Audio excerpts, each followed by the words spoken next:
Purnamudapachayate Purnasya Purnamadaya Purnamevavashishyate. Om Shanti Shanti Shanti. Hari Om Tat Sat. Sri Ramakrishna Arpanamastu.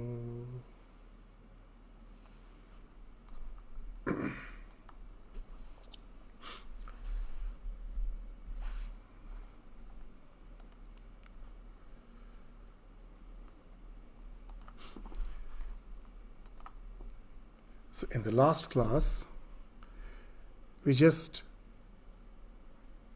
had a discussion on the Shanti Mantra. The Shanti Mantra, Purnamada Purnamidam. We had a discussion on that, on this Shanti Mantra, which is the Shanti Mantra for the Isha Upanisad, followed by a small introduction of the Isha Upanishad. So today, we will go to start with the mantras of the Isha Upanishad. As we have mentioned in the last class, it is one of the very short Upanishads. There are just 18 mantras. So we will take up these mantras to find that how a wonderful synthesis has been enunciated. That how to synthesize our contemplation with our action, how to synthesize our worldly pursuits with our spiritual pursuits.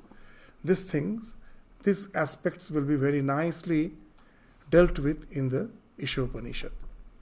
So as we progress, we will find that how this synthesis has been made wonderfully in these 18 mantras of the Isha Upanishad. So let's today start with the first mantra of the Isha Upanishad. As in the last class we indicated, the very first mantra of Isha Upanishad was highly regarded as significant by Mahatma Gandhi. He commented that if all the scriptures of Hinduism that gets destroyed and just this one verse of Isha Upanishad, the first verse of the Isha Upanishad, that is preserved, then all the other systems of philosophies, all the various denominations which we find in the Hindu religion will again evolve from this one verse, from this one mantra, the very first mantra of the Isha Upanishad. So he has ascribed such a great importance to this mantra. It's not only he. You will find this mantra has been considered as a very, very important mantra by all the various schools of the Vedanta. As we find that the Bhakti schools sometimes do not give too much importance to the Upanishads. But Isha Upanishad is one of the Upanishads which we find is universal to all the schools. And though the interpretations may be different, but all the schools consider this Isha Upanishad as one of their core scriptures. So now let's enter into the very first mantra of the Isha Upanishad. Om Isha Vasyam Idam Sarvam Yat Kincha Jagatyam Jagat Tena Tyaktena Bhunjita Ma Gridhaha Kasya Sweethanam. Isha Vasyam Idam Sarvam Yat Kincha Jagatyam Jagat. So what it means is all this, whatever exists in this changing universe, should be covered by the Lord. Isha. Ish. The Isha means the Lord. The one who rules over. Ish dhatu means to rule. So one who is ruling over the entire universe, the Lord of the universe, he is the Isha. Vasyam means pervading. He is pervading. The Lord is pervading. Idam sarvam. Whatever you see. In this world, what is the characteristic of the world? In this world, nothing is permanent. Everything is in a state of flow. That is being indicated by the words Jagatyam Jagat. The Jagat, the word Jagat came from Gam dhatu. Gam means to be in motion, to move. So in this world we find everything is constantly changing. It's a ceaseless change. Nothing stays in the state as it is. It is in a constant state of flux, of flow. So in this world, which is in a constant state of flow, is there something permanent behind as a substratum? That's the Lord. With that Lord, with the Lord, everything has to be permeated. So whatever exists in this changing universe should be covered by the Lord. And then, tena tyaktena bhunjitha ma gridha kasya svidhanam. So protect the self by renunciation. So generally we have the idea that renunciation means I am totally unguarded. That whatever the things which constitutes my security, my comfort, all the things which I consider to be my security zone, my comfort zone, I have to relinquish them. That's what renunciation we generally mean. So how come protection by renunciation comes? Renunciation apparently as if makes us vulnerable. I am off guards. But here the Upanishad is saying an interesting thing. Tena tyaktena bhunjitha.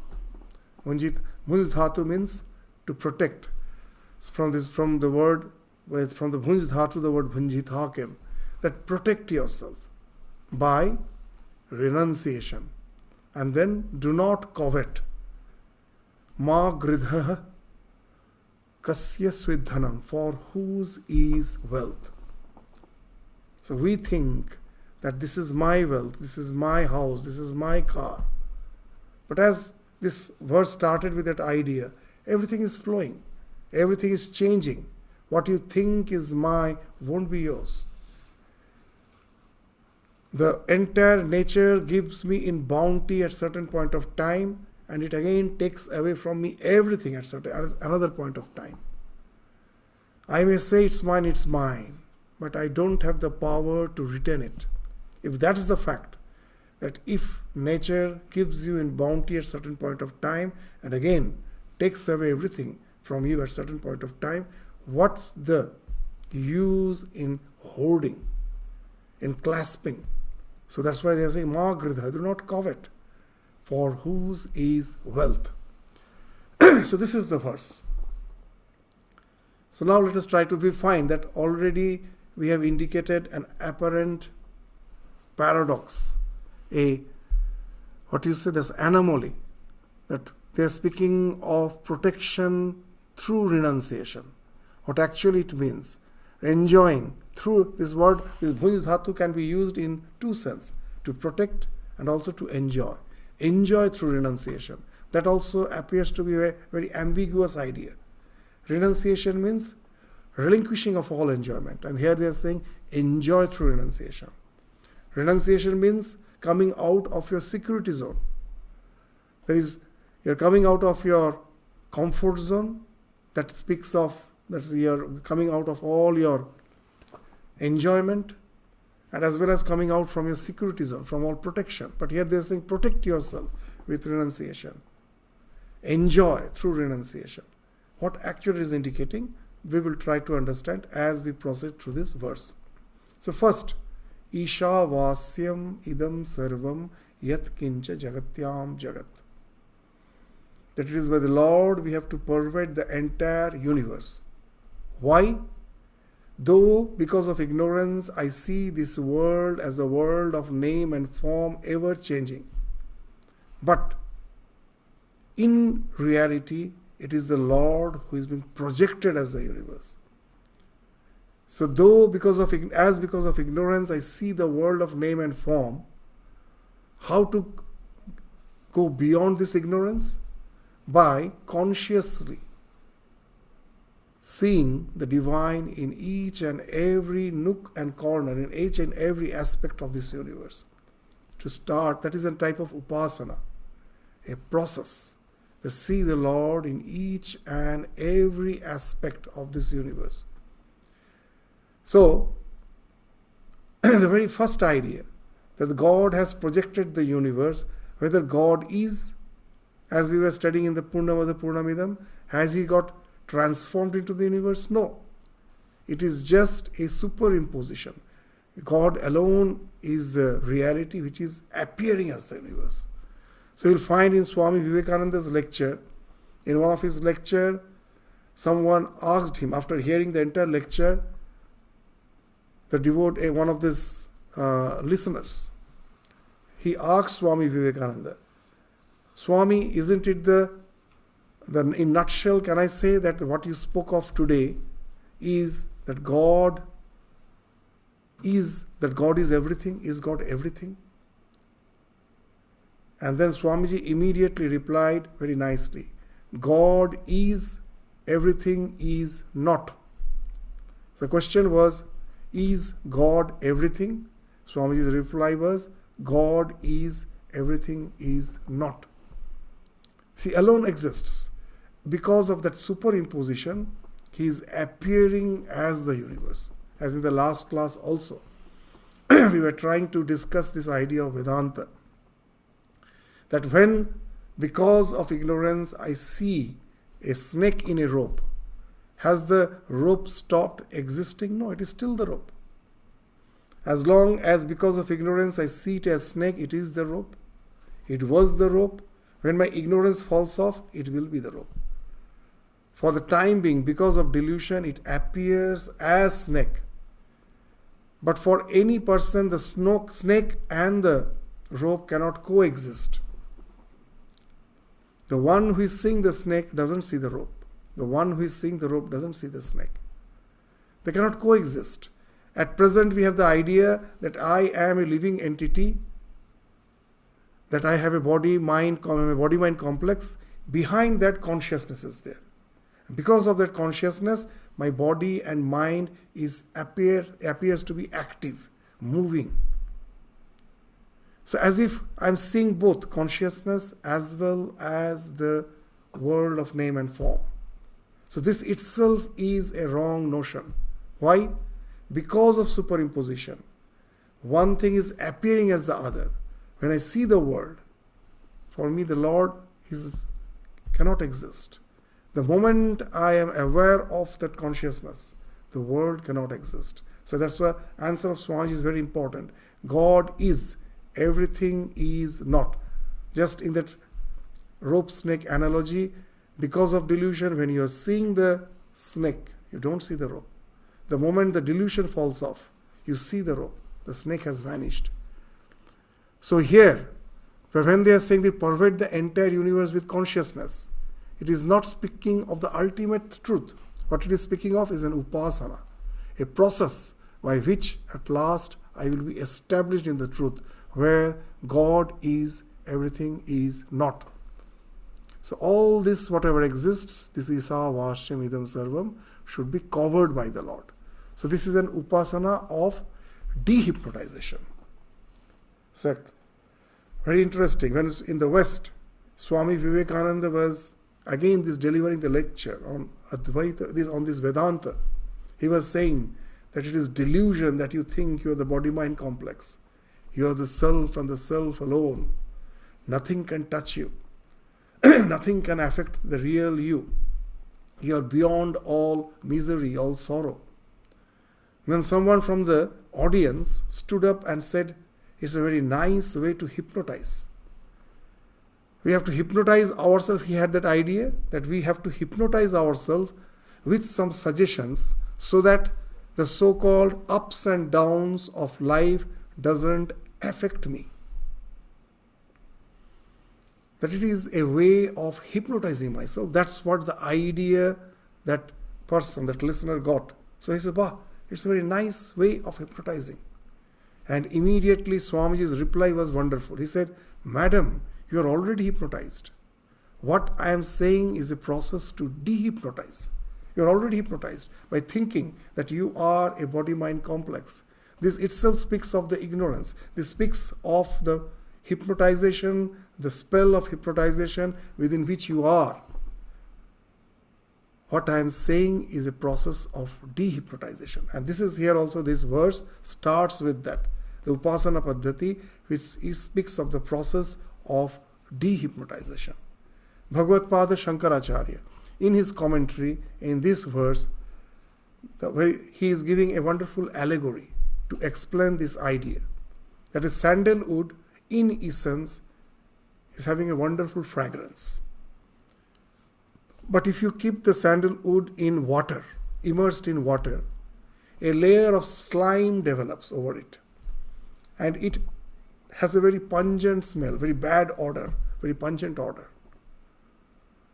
So this pungent odor has covered the essence of the sandalwood, which is very fragrant. So how to get rid of the slime? You have to go on that constantly. You have to go on rubbing this wood over a stone, piece of stone. And then the slime cover, that gets removed, and the wood gets pasted, and then the wonderful smell comes. The essence of it comes out. So the way this rubbing is the process by which the ignorance in the form of that pungent slime is removed and the fragrance of the sandalwood comes out. Similarly, because of ignorance, we are thinking ourselves as this body-mind complex. Through this process of upasana, this is how we have to go on, just like the way we rub the sandalwood over a hard stone. Here also, this constant contemplation is like that friction. Constantly you have to do so that at last the essence of the self, that's the thing that percolates, that's the thing that manifests through you, and that's the thing which then pervades the entire existence as the essence, and the world of name and form that gets obliterated. So that's how Bhagavad Pada Shankaracharya, with the help of an allegory, is trying to explain that this is a process of dehypnotization. This is a upasana. So then we find that this verse is why so important.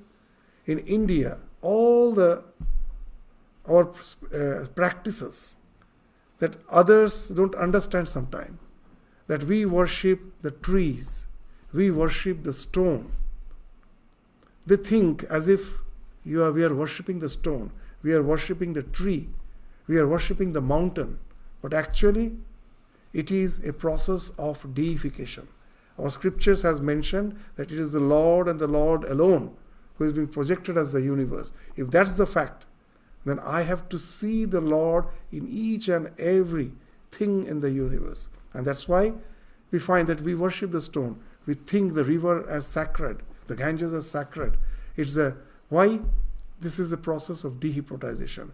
By trying to see the Lord in each and everything, by covering the entire universe by the Lord. Isha Vasyam idam sarvam. So even our ritualistic worship. So that's why this verse is considered so important. We will find all the aspects of our religion has in principle this mantra. The ritualistic worship, such elaborate ritualistic worship we have. You know what's the idea behind the ritualistic worship?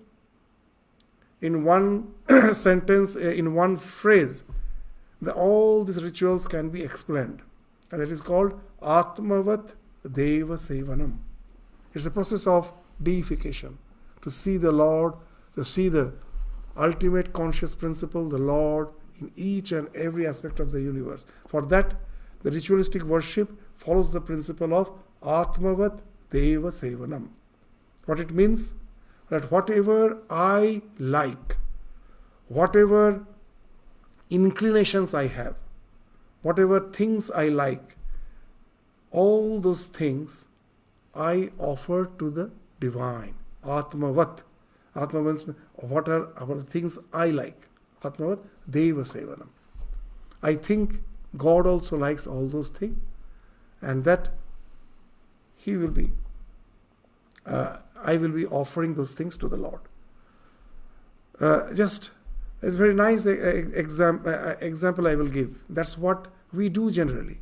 The moment you feel some adoration for someone, what will you give him? Whatever you think you like, that's the thing you will give. I can just relate a very nice that when we go to some devotee's house, when we went to some, the children at first they will be observing us minutely. That they're curious what type of person this is. And when they see that that person is conversing with their loved ones, their father, their mother, and with that gradually they have the sense that, oh, he is okay. He is not a dangerous person. My parents who love me, under whom I am secure, they are so nicely conversing with him, so he must be a good man. And then gradually they start becoming close to you. And then they also feel like as if giving you something. And then you will find the small child, how you will understand that he is now becoming close to you, that he or she has a lot of toys. And suddenly from those selection of toys, 1 or 2 toys, he or she will bring and give it to you. Offer it to you, as if he is giving a gift to you. The toy means nothing to you. You are a grown-up person.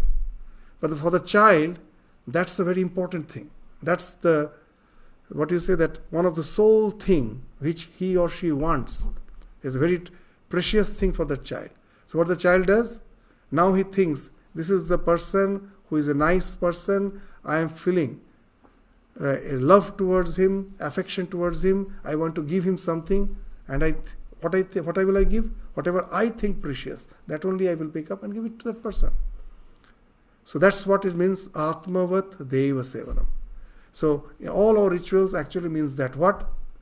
That many will say that God is ever fulfilled. You, in your religion, you will be bathing the Lord, offering him food, and then take it as a sanctified food. You offer him flowers, you offer him some perfume. What it means? So we have to understand that this is a process. It doesn't speak of the ultimate principle. It speaks of the process which can be defined by the principle Atmavat Deva Sevanam. Why we do that? Does God need any of those things? No. He is ever fulfilled. If really God needs all those things that speaks, he is not the God. That he has wants, he has needs just like us. We are offering and he is satisfied by that means what? He had a want, he had a need, we offer and that's why he is satisfied. Then how can he be a God? So then why I am doing all those things? Is it out of ignorance? No. It's an upasana, it's a process. What's the process? I will explain you with the help of one of the brahmacharis of our order. I gave it in so many occasions this example. That a brahmachari joined the order and the first responsibility that was given to him was the daily ritualistic worship. Now when he started the ritualistic worship, he found that all these paraphernalia which are used as an offering to the divine, that can be quite distracting, especially the perfume. That it is one of the ingredients, gandha, the perfume. He felt that whenever he uses that perfume, he becomes a bit nostalgic. Why? That before joining the order, he was most probably attending all the social events as a family member, his own relatives' wedding he attended, and in all such social gatherings, people do use perfume. And now when during the ritualistic worship you are using the perfume, it distracts you. Your mind gets distracted. You start thinking, you become nostalgic of those social events which you attended in your pre-monastic life. And it can be quite distracting. So this brahmachari complained that for our worship, what's the need of using all those things? So he didn't get any satisfactory answer. But others say that this is the thing which, as per our tradition, we are doing. So please continue with it. So he continued, as it was insisted that he has to continue with the process without any deviance. He shouldn't get deviated from the practice, so he should continue. Few months passed, and after that is an interesting thing happened. this brahmachari who was doing the ritualistic worship, he went to buy the fruits for the worship to the shops, to the shopping complex. And there, it was a very noisy place, full of crowd. And as he was passing through that shopping complex, accidentally he was passing just in front of a perfume shop. And the smell of the perfume was there everywhere. The moment he smelled the perfume, now he says a wonderful thing happened. The moment that smell, he smelled that perfume, immediately he felt the calmness of the shrine. That when he is doing the ritualistic worship, he is using the perfume every day. Now for months he has already used it. Now the association has changed. Previously the perfume was associated with some social events, social gathering, some worldly entanglements. Now it has got linked with the divine. So what happens? Immediately, even in the marketplace, he finds suddenly the mind has become calm. Devotion is welling up. So because the association has changed. So now he will understand that how this Atmavat Deva Sevanam helps us to practice Isha Vasyam Idam Sarva, to see the Lord everywhere. That's in Durga Puja. It's a very elaborate worship, very elaborate. Lot of items have to be procured, collected throughout the year. Like the Devi will be bathed with so many items, some 64 items. And all those very queer items which makes no sense to us. Like in the forest, the wild boar with its horn has dug some soil. You have to collect that soil. You have to collect the water of the various rivers of the ocean. You have to collect the soil of the place of the ill repute, where the prostitutes stay. From the courtyard you have to collect. And with all those ingredients will be used for bathing the divine, for this mother. They will be using for cleansing. At the time of bathing we use soap.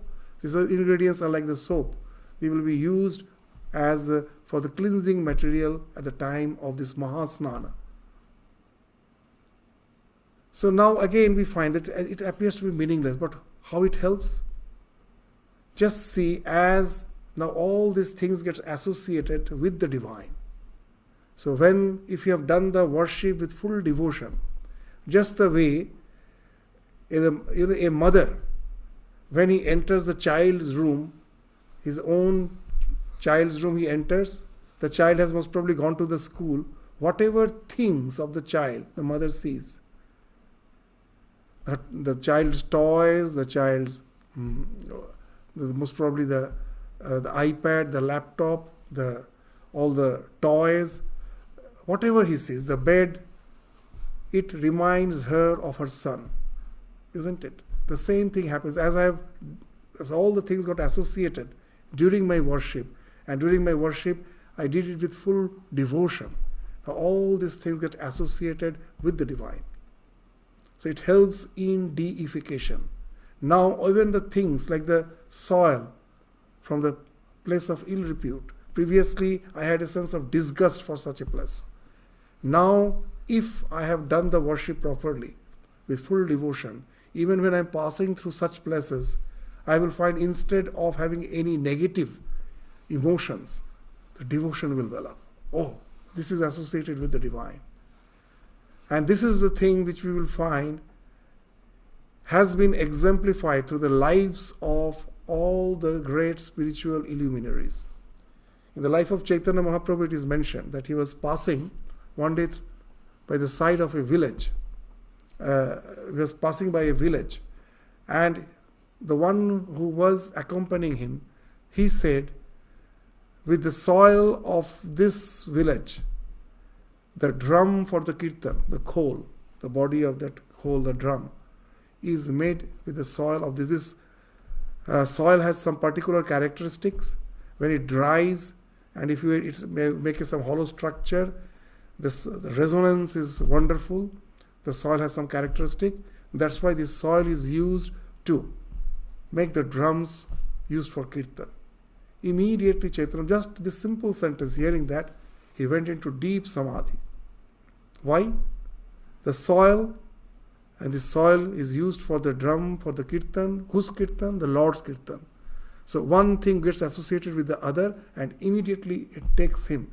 Just this all acts like a spark plug. Immediately that sparks this, the tremendous devotion, spiritual communion. All these things is sparked immediately, and he goes into a state of deep samadhi. In the life of Ramakrishna also the same thing we see.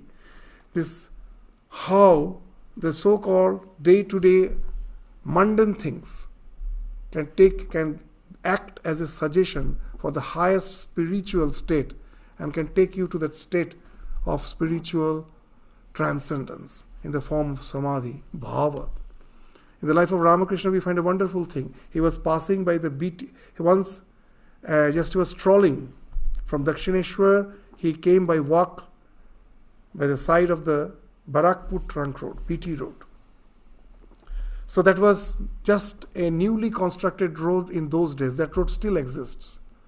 So this BT's Barakpur trunk road means it's actually about 100 kilometers, not 100, bit less, away. This Barakpur is a place which is about 100 kilometers away from Calcutta. Now Calcutta being a port city, and for the British government, for the British government, what was the big concern? That if someone attacks, because in those days Calcutta was the capital, so they are extremely vulnerable because all the attacks used to happen through the ocean. So if someone attacks, then what will happen? That they are very vulnerable. They are on the seaport. So their barrack, the army barrack, shouldn't be on the capital city. It should be a bit far away. So that's why about 100 kilometers away, it was a total forest area. The barrack was built. Now, it should be far away, but at the same time, at the time of emergency, all your weapons, artilleries, army should be available as quickly as possible. So the Barakpur, the area where the barrack was, has to be connected with Calcutta with the shortest road. Now, what is the shortest road? Can be a straight line. A straight line is the shortest distance between 2 points. A straight line. Now, as there was no residence in that area, it was fully forest area. So it was very easy for the British in those days to construct a road without any curvature.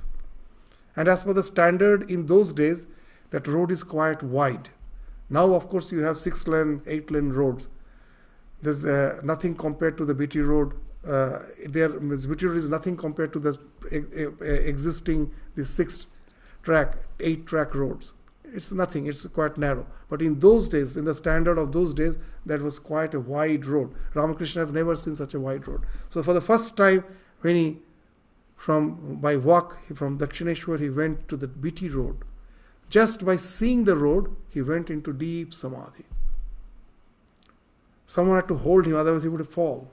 And when he came back of samadhi, he related that why he had that tremendous, this bhava, that spiritual illumination. A very interesting thing he's saying. This road is straight and broad, just like the heart of a holy man. That even the holy man's mind is not crooked. It is, the consciousness is straight, and it is very, very Catholic, open. It doesn't distinguish between good, bad, and all. So just seeing that, immediately he felt it is just like the heart of a holy man, straight and wide. Just see a simple road. Immediately acts as a spark plug for spiritual illumination. Ramakrishna once saw a boy, an English boy, when Sri Ramakrishna was passing in a carriage. He was passing in a horse carriage through the streets of Calcutta. He saw one boy, an English boy, reclining to the pillar of some monumental building. There was a very huge pillar. You know, these old Victorian buildings, they used to have huge pillars. So he's just standing, reclining to one of those pillars with his hands folded and with one leg crossed over the other. He was standing, just reclining the pillar. Seeing him, Sri Ramakrishna went into deep samadhi. Again, no one understood what happened. When he came back, he related that he had the suggestion, the illumination of Sri Krishna. You know the Krishna, Sri Krishna is three bhanga.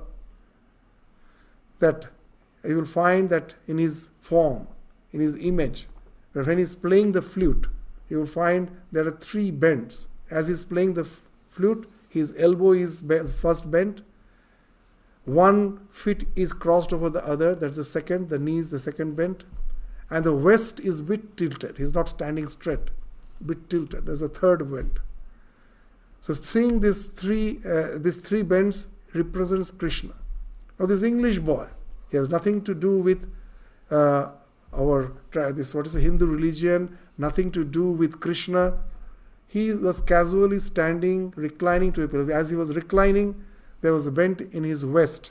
As he was folding his arms, there was a bend in the elbows. And as one foot was crossed over the other, there's a bend in the knees. So this boy immediately gave the suggestion of three bhanga. And the three bhanga immediately gave the suggestion of Krishna. And immediately Sri Ramakrishna goes into samadhi. Just see how that this is not something here has been spoken of, which is just a principle. Our entire religion speaks of the practice, and that practice where it can take you, where you see the divine everywhere. When he went to the zoo, Sri Ramakrishna, for the first time he went to the zoo, the first animal he saw was lion, and the same thing. He went into such a deep samadhi, though all those who were accompanying him, they also had the desire to see the zoo, but they couldn't. Because Sri Ramakrishna was in deep samadhi, somehow he had to be carried back to Dakshineshwar. So it was quite a frustration for others. But why Sri Ramakrishna went into samadhi? Because again, this lion is the carrier, Vahana of Ma Durga. Just seeing the lion, that's correction. Again, that suggestion. Lion, Mother Durga, the divine and samadhi. So now we will understand what it means to cover the entire creation with the Lord and Lord alone. That's the upasana. That's the practice which has been spoken of in the very first line of this verse. Our entire religion actually is a practice of this principle alone. All our rituals. That's why we go for Kumbh. There are so many lores, mythological lores linked with all those. But the basic idea is what? Everything is divine. They are taking immersed. They are just the world's largest congregation is this Kumbh Mela, Mahakumbh, Mahasnan, where the river is considered as sacred, where the confluence of two rivers or three rivers is considered as sacred. Everything is sacred. So this idea comes from this first line, Isha Vasyam Idam Sarvam Yat Kincha Jagatyam Jagat. We'll find again in the life of Sri Ramakrishna, a widow used to visit Ramakrishna. Now this widow one day complained that my mind gets distracted. I cannot practice spiritual disciplines. Why it gets distracted? That being a widow, I don't have a family of my own, but I take care of one of my nephew. That nephew is an orphan. So I am there who is bringing him up. And he is a small child. I am very fond of him. So I find that whenever I try to sit down and meditate, my mind goes, all the thought goes towards him. And he is a big factor of my distraction. And what Sri Ramakrishna is instructed is very wonderful. That why are you trying to forget him? Just think that he is just not your nephew. He is the Gopala, the baby Krishna. And now go on doing what you are doing with the idea you are serving Gopala. Just deification. Cover the entire existence with the Lord. And immediately we find that widow starts progressing in leaps and bounds in his devotion. So this is the idea which we find is spoken of in the very first line, Isha Vasyam. This is the practice, this is the upasana. that cover the entire existence with the Lord. All our rituals or practices are aimed at that. See the Lord everywhere. Now let's come to the next line. Tena tyaktena bhunjita. Protect yourself by renouncing the appearance so that you get identified with the real. So what this renunciation means?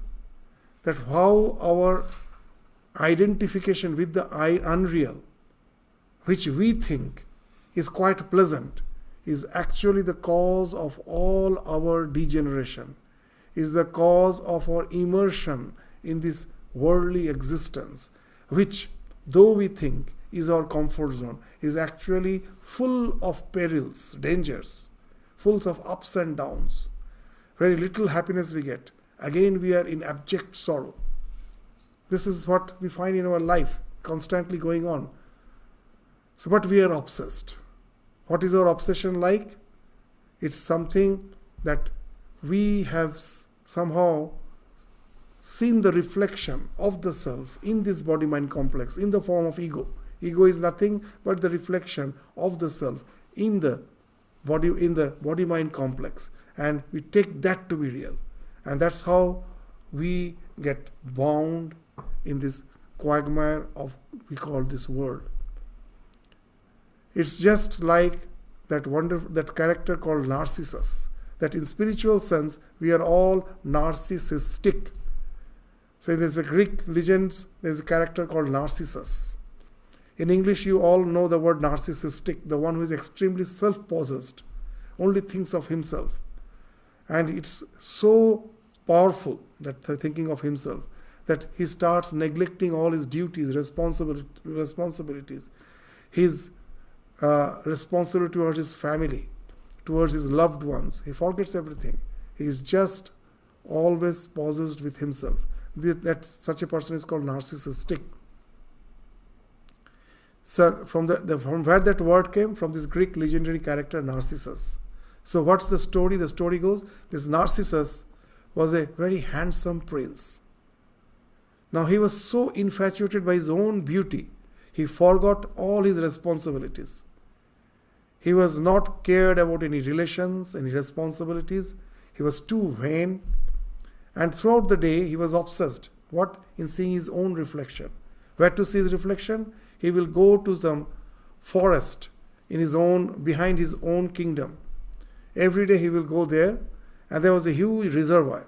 He will stand by the reservoir, the calm, transparent water of the reservoir. He will stand just by the side of that and look at his own reflection. And he used to get totally infatuated by his own beauty. That's what he used to do. And one day he was so infatuated. Seeing the reflection, he thought it to be real. And he fell in love with his own reflection. And he wanted to embrace him. And immediately he jumped into the water to embrace his own shadow. And then he drowned and died. That's what the story goes. And that's what has happened to all of us in the spiritual sense. The self which is eternal, which is ever fulfilled, saw its reflection in this pool called body-mind complex.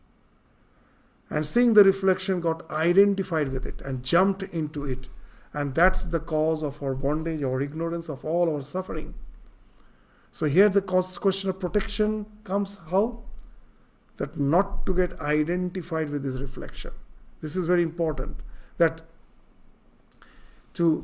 we are being identified with the body-mind complex, which is something trivial. Why it is trivial? Because it can never give us any happiness. Because they are constantly in a state of flow, changing. Nothing is permanent. When I try to hold on to something which is changing, it is bound to slip away. And then what I think is giving me happiness today, it slips away and it leaves me in abject misery. So, this world is trivial. But the self, if I knew that I am the self, it is ever fulfilled. It is eternal. There could have been never any reason for being separate from it, and then there is no question of this sorrow, of misery. There is no question. But somehow we, because of ignorance, have started considering the thing which is trivial as the only treasure. That's why we will find that when, very nicely in our scriptures they say, a person went to a monk and said, "You are great." The monk asked, "Why?" "Because you have renounced everything." And then the monk said, "It's not me, it is you who have renounced. I have renounced something trivial for the treasure. And you have renounced the treasure for something trivial. Whose renunciation is greater? It is your renunciation, it is you who have renounced." And that's the idea we will find is being spoken of here. This tyaga, what is the tyaga? To renounce something trivial for the real treasure. So it is not a negative term that I am renouncing something trivial to get the real treasure which is lying within me. So as long as I am identified with the body-mind complex, all the suffering of the body-mind complex, I will think is my suffering. Actually, I am not one with it. It is just like you have parked your car in a parking lot and then went to see a movie. And suddenly the movie is stopped. And there's an announcement that sorry for interrupting the movie, but the parking lot of the theater, in some corner, it has caught fire. We don't know whose car is parked there. So maybe your car is damaged. So we are sorry to stop the movie. Please move out. Because otherwise the fire will engulf your car. So they all run. At last, of course, they find that, yes, the fire was not a very severe fire. So their car has been saved. But one thing, what has happened? That thinking that the car might have caught fire, they were full of worries, they're full of anxieties. So similarly, we have parked ourselves, that's the car, in the parking lot of this body-mind complex. And whenever there is fire, means there is some suffering in the body-mind complex, we think, I am going to be annihilated. I am going to suffer. Because we have so-called parked the car, which is ourself, in the body-mind complex, in the parking lot, which is this body-mind complex.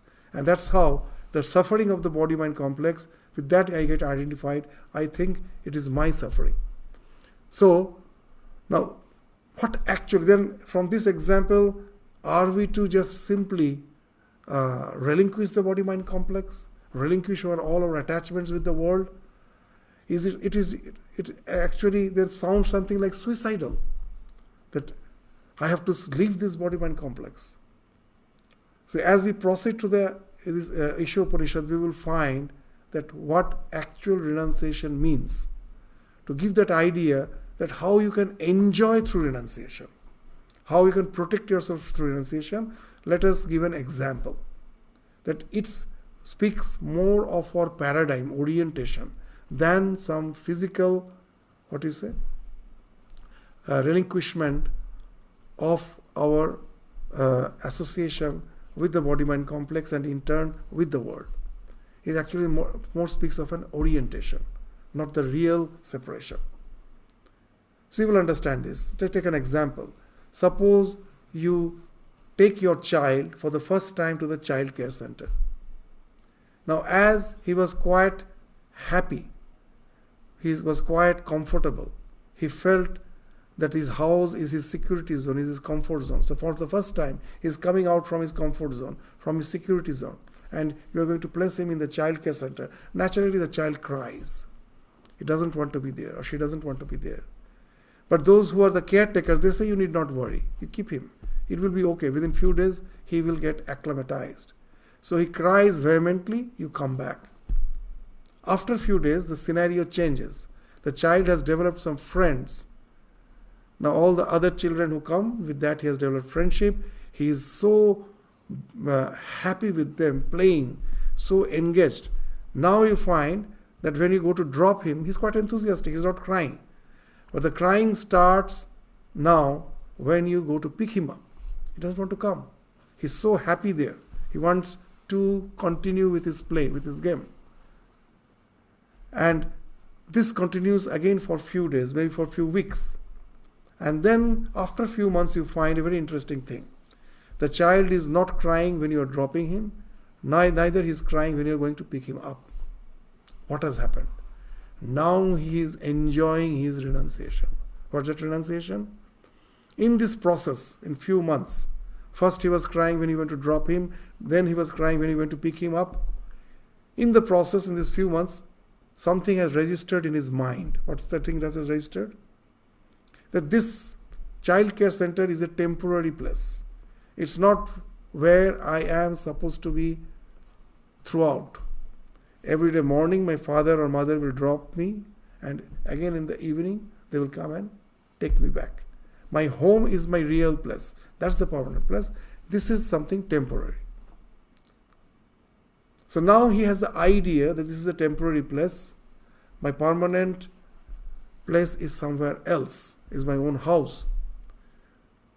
So now the child, do you think that as he knows that this place is something temporary, so when you drop him in the child care center, throughout the day will he be sitting in a corner just thinking that this is a temporary place? I will just have to wait in the evening for my parents to come and pick me up. I need not intermingle with others. Does the child feel that way? No. The moment you drop him, immediately he's busy with other children, playing with them, having fun, and the evening when you go, immediately comes back with you. What has happened? This idea here, this is the real renunciation. It's totally mental. He has understood that this is a temporary place. Every day my parents will drop me here. Evening they will take me away from here. But that doesn't entail in physical renunciation. He's quite happy there. He's playing, he's intermingling with others. But as that disidentification has dawned in him in the process of few months, there is no suffering. There is no suffering when he's dropped. There is no suffering when he's picked up from the child care center. And that's the idea of renunciation. That we have came into this world which is a constant flow. Jagatyam Jagat. There nothing is permanent. But in essence, the Lord is the one who is the core of my being. He is the substratum. He is the one who is the Trikala Vadita Satya, who was, who will, is, who will be. So here I am for the time being. In my journey, this is just a phase. Does it mean that I will be sitting in a corner and waiting when this phase is over? No. As Swami Vivekananda used to say, seek not, avoid not. As long as I have to be here, I need not avoid. I take care of all my responsibilities, duties in life. Just you will find that the synthesis, the idea of synthesis starts in the very first mantra in this verse. Tyaktena bhunjita, tena tyaktena bhunjita. Protect yourself through renunciation. Here that in that apparent contradiction, that synthesis is there. To take care of your responsibilities, do your duties, be fully involved with the world. But that detachment is there. What? That this, after all, is a flow. The real me, the core of my being, is the essence with which I have to be identified. But as long as this flow is there, I take care of my responsibilities, but in no way I am identified with it. I have the sense of that separation. So this is the thing from which you will understand what tena tyaktena bhunjita means. To protect yourself. This we can understand very well in the Gospel of Sri Ramakrishna. The same idea. He is saying that be in the world just like a maidservant. The maidservant working for his master, just as a way of conversation will say, by pointing to the master's house, this is my house. By pointing to the master's children, this is my children.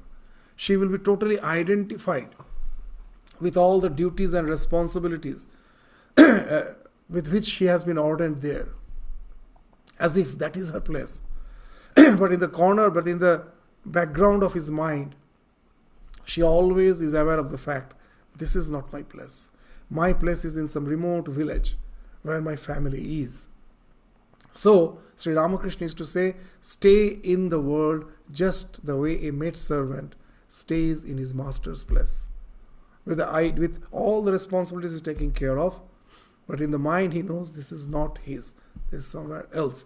And that's how we can that's how we can understand how to be disidentified without real physical detachment from all our responsibilities. And that alone can help us to go beyond the miseries and sorrows of life. It is attachment which results in misery. And as long as I am not attached, as long as I am always the spectator, the onlooker, just looking, observing the things which are going on in my life, good, bad, whatever it may be, the question of suffering doesn't come. The question of suffering comes only when I am in the stream, in the flow called samsara. The word samsara means flow. Samsarate iti samsara. That which is flowing is samsara, this word. Everything is flowing. When I am in that flow, if I get identified with it, I suffer. If I am sitting on the bank, observing it, just the way as Swamiji says, that you are sitting in your living room in your house, suddenly you hear some band, the noise of the band, a band party, a procession is going in front of the street, in front of your house in the street, a band procession is going on. So you immediately go to the balcony to observe. Why you go out? It amuses you, it entertains you. What entertains? The passing of the band party.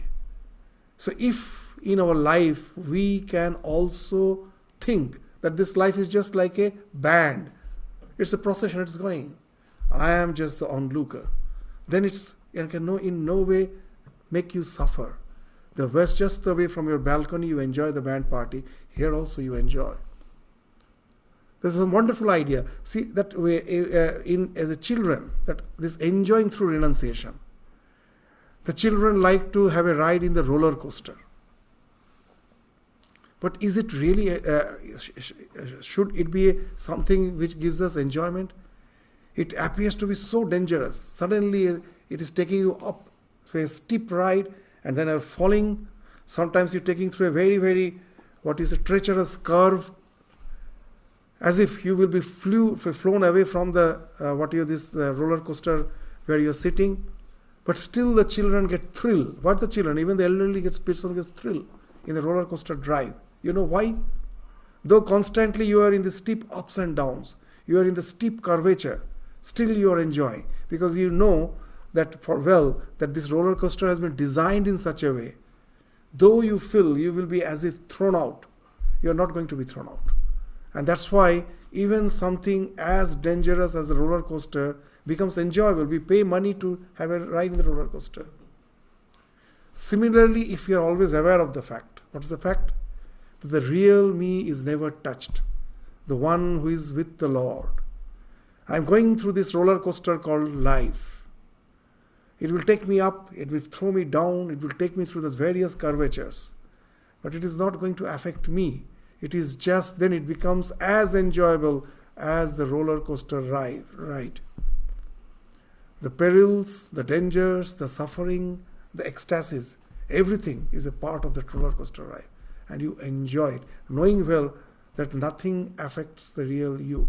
You are just having, as an onlooker, you are in that entire process being totally unaffected. And that's how you enjoy through renunciation. Now I will find that all the ambiguity is falling off. The apparent paradoxes are falling off. That when you take renunciation not as a physical renunciation, you take it as an orientation of your mind which speaks of disidentification from everything that is moving, jagatyam jagat, and you become an onlooker. And being an onlooker, you pervade the entire existence with the Lord, and then the same life, as the reaction has fallen off. Our suffering comes from the reaction, not the happenings of life. And then you find the same life becomes enjoyable. You can enjoy through renunciation, and that's being indicated by this word, tena tyaktena bhunjita. And then ma gridah kasyasi dhanam. Do not covet, for whose is wealth.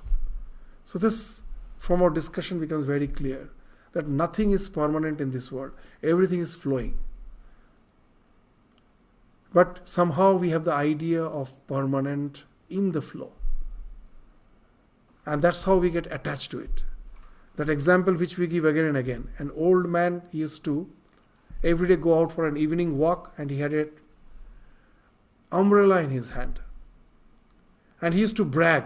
Whomever he meets, he will say, just see how nicely I have taken care of this umbrella. It is there with me for the last 20 years. Now in India, you know that you don't throw away the things if there is a little defect. So what has happened in the past 20 years, at certain point of time, the cloth of the umbrella, that got a bit torn out. So he changed that cloth at certain point of time. And then the rims got broke at certain point of time. So he changed the rims. The handle of the umbrella, that also was infested by, some insects, and it developed a hollow. So it just collapsed one day. And so even the stick of the umbrella was changed. So nothing of the original umbrella is there, but he brags, this is a 20-year-old umbrella. Why we are giving this example? It is true with our body, with our mind. With whatever we say is me. It is true with all of these things. So this if you go to Jagannath Mahaprabhu's temple, there the Vigraha, the image of the Lord is actually buried in the soil every 12 years, and they again have a new image that is called Nava Kalevar Dharana. He takes a new body. So why this? And it happens every 12 years. This 12 year is called one yuga, ag yug. So why this practice is there? It is very, very interesting. That it speaks of our body. Every 12 years, we too have new body. Our body is made up of trillions of cells. And constantly, these old cells are dying, new cells are born. But we never realize. And it has, even in the modern science, they have found that the cells which we have today, all the cells, the trillions of cells, not a single of them will be there after another 12 years, 10 to 12 years. Not a single of them will be there. All these present body cells will be renewed. So they will all die in this 10 to 12 years, and we will get a new body. So now you will understand that why in 12 years we have a Nava Kaleva. So it's just not a meaningless ritual. There is some idea that is a flow. Everything is changing. Take your mind. Everything is changing. As a child, I thought I want nothing. I just want some toys. I want some chocolate. That will make me happy. Do you think that way now? Your mind is changing. Your body is changing. You are going through Shada Vikara. But do we ever feel the one who was a small child is different as a mature person? It is the same. I am going through this Shada Vikara, 6 changes. Jayate asti, vardhate, viparinamate, apakshiyate nasti. I was born. I exist for a certain period of time. First I grow, vardhate, and then viparinamate. Then transformation starts in the middle age. And then apakshiyate, vipakshiyate, means the process of decay starts, and then nasti, I am gone. But in this entire process of change, do I ever feel that it is that real me is changing? It's the same me. So this is the idea that everything is a flow, but the one behind that, the was onlooker, he is the unchanging one. Even in our, sometimes we say that though we speak, when we say that this is I, and I mean our body, but actually our intention, a real idea even we have that this is not me. Though we are sometimes deluded that I am the body, but actually even in our language, we never say I the body. I say my body. That I am something else. Body is a possession.